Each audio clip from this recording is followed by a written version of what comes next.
We're about 3 weeks into the new executive orders, 3 of them signed by the acting president. And of course, the first has to do with ease of doing business around the country's ports.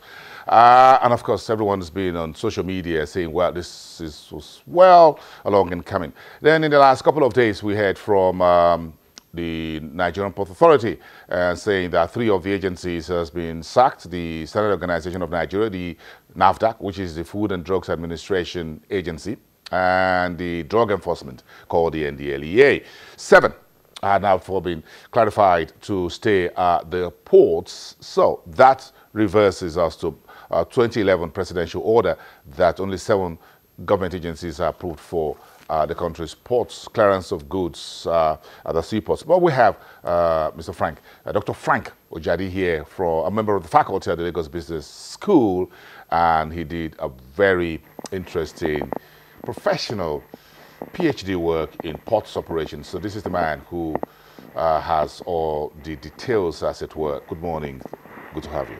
Thank you very much. Thank you very much. This port operations is something very dear to your heart. That's right. So I'm sure you spent years and years looking at what we're doing down there, whether it is in the Papa Port or the one in Seme or the one in Calabar or near whatever.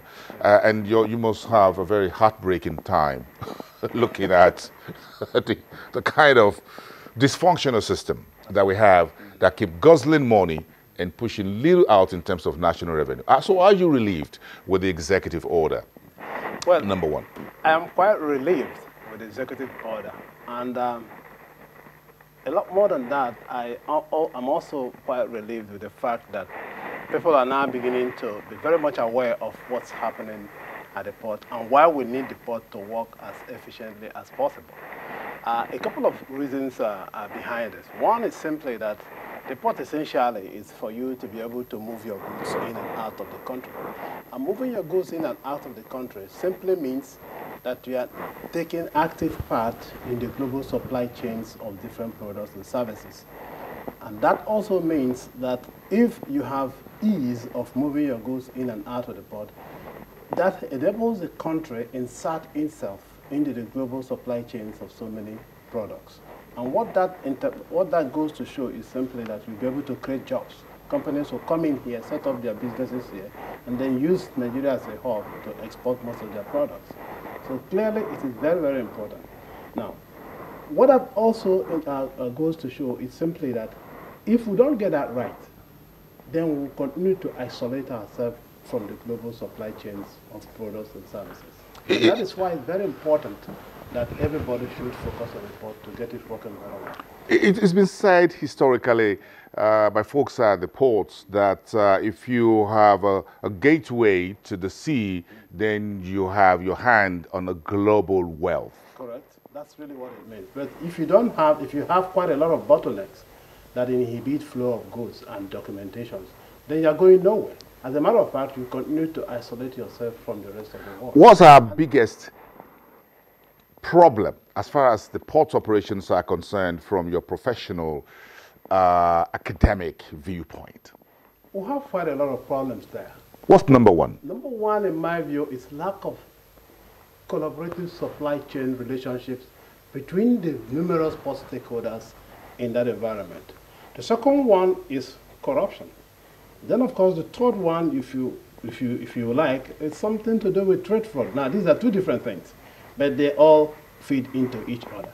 And then, of course, fourthly, you'll be looking at infrastructure challenges, particularly on the land side of the port. When I talk about the land side, I mean the roads, the access roads to the port, and so on and so forth. But beyond all this, the behavior of the human beings that drive most of the activities at the port also contribute immensely to this slow flow of things. Now, let me dwell a little bit on the thing of the executive order. What is very critical, or what is very crucial here is simply that with this executive order and then relocating these 3 fellows, because that's what I think it is. They were there in the past. And now take a look at this. Against the backdrop that these fellows are all in the port, you still see substandard items in the Nigerian market. As a matter of fact, the first discovery of a catch of arms had already gone through the port into the country before it was identified. So you ask yourself the question, what are they doing? So if you remove these three guys and take them out to the port, what change have you implemented? These three guys, by virtue of legal status, they have some statutory jobs to do there. Now, so what are you going to do? Now, NAFDAC goes away. So NAFDAC is far away now. The importers must also subject themselves to the NAFDAC rules and regulations regarding food and drugs that they bring in. So what that means is simply that they don't have to go physically to get those things done at the new NAFDAC and Son offices.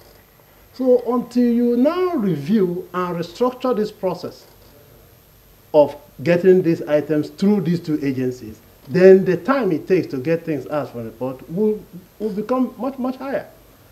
So the question then is, why are we having all these challenges?